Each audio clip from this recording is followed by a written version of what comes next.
Kem Cho. Kieran Desai told me how to say that.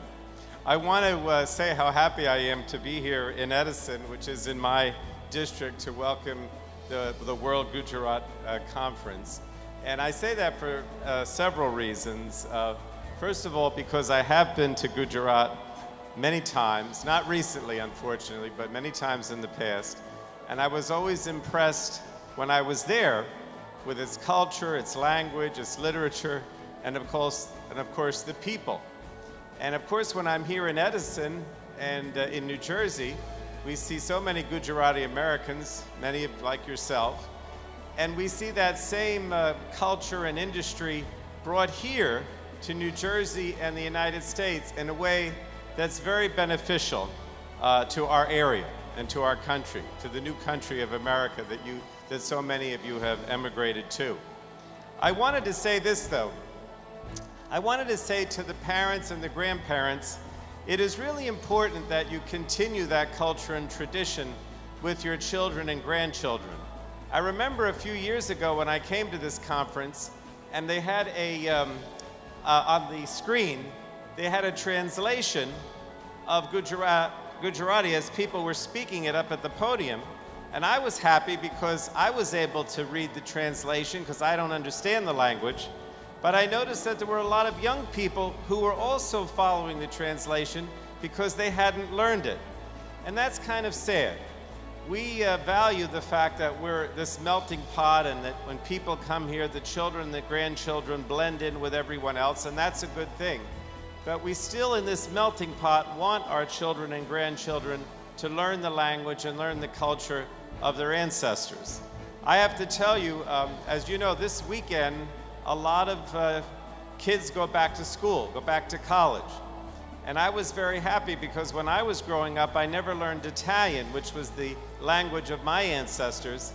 And my daughter told me that when she goes back to school as a sophomore in college, that she's going to take Italian and learn it, and that she's also going to take a course in Italian art.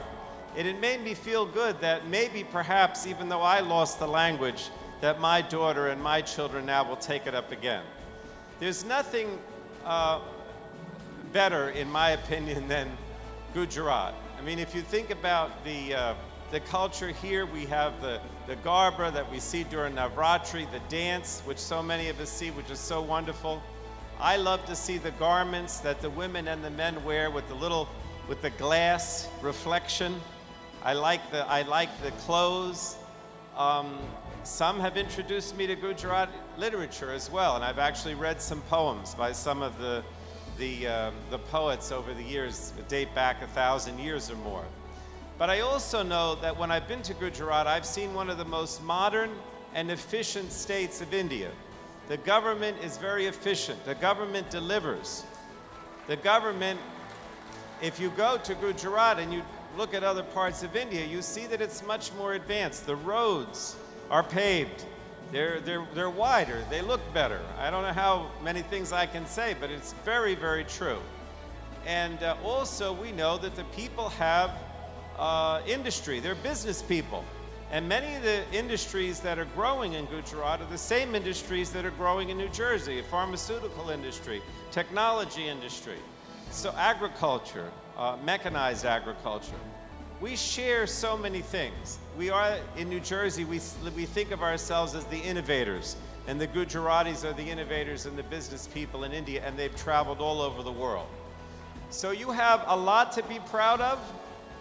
Please understand that many of us feel proud with you, and particularly to know that you're helping spread that culture and that industry and everything that's good about it here in New Jersey. So thank you again, and have a great conference this weekend. Jai Gujarat.